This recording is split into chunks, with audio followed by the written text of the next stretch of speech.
the right stuff. But there's another side to Cooper's lifetime in aviation, one that for years he would only discuss with close friends, until now. It involves his personal encounters with UFOs.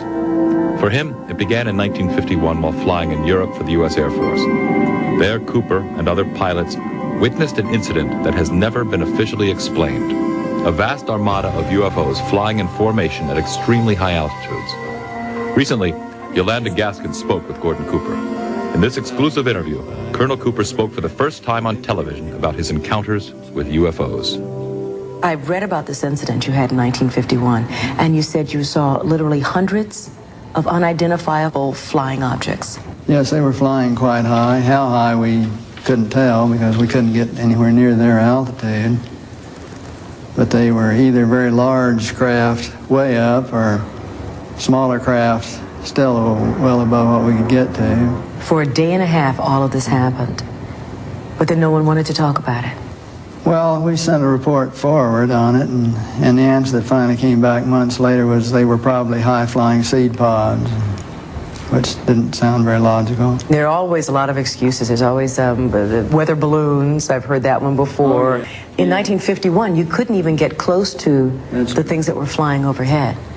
You or anyone else that was flying. They were faster, higher. 6 years later, Cooper again encountered a UFO. This one definitely was not a weather balloon. While supervising flight testing in Edwards Air Force Base, his military camera crew actually filmed an unidentified saucer-shaped object landing near the site.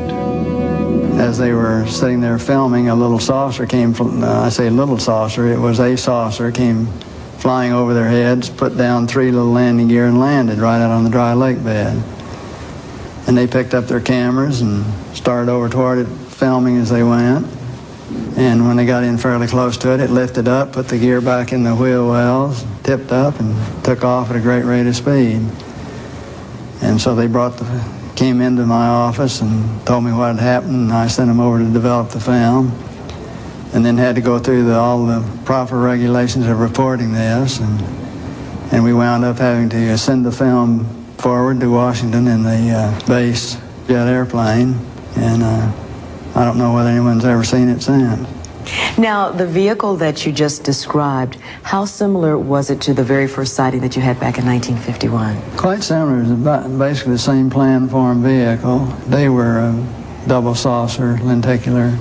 But if you're going to be going in and out of atmospheres like Earth or other places might have, you certainly need a little more aerodynamic type of vehicle. And the saucer has the capability of going through the air at tremendous rates of speed and handling the bow and trailing wave without making shock waves. So it can be very silent while traveling at big rates of speed through the atmosphere. But sightings of UFOs weren't limited to the military. Cooper has commercial airline colleagues who've also seen UFOs. Yes, a friend of mine who was a captain on a major airline at night was flying along, noticed this, suddenly a big glow came off his left wing, and he looked out and this big saucer was sitting right off their wing. And so he turned slide toward it and it moved away, and turned back and it moved back in position, and turned to his co-pilot and said, do you see what I see? And he said, oh God, yeah, I do. And it trailed along with him for quite a period of time, then tipped up, climbed very steeply away. Was on Jim McDivitt's Gemini 7 mission, where they saw this glint of something metallic off in the distance, and he reported it, and nobody had it listed on the ground, so he tried getting a picture of it, but the sun, unfortunately, was glinting off of it so bright. All you got is just a glint. There was no detail on what it was, but never any further sighting at all on it. Years later, Cooper approached the United Nations with a proposal for a committee that would explore the UFO phenomenon. All right, now tell me about the letter to the UN. Well, the letter to the UN was in conjunction with a meeting that I had with Kurt Waldheim and the Security Council of the UN to try to encourage the UN to establish a committee to start comparing notes and data and information, and to really look into all of this from an unbiased, neutral point of view. Here's a quote from your letter. I believe that these extraterrestrial vehicles and their crews are visiting this planet from other planets and are obviously a little more advanced than we are here on Earth. And are you saying that's exactly why governments have been trying to keep this information private, because of that obvious advancement? Very possibly, right.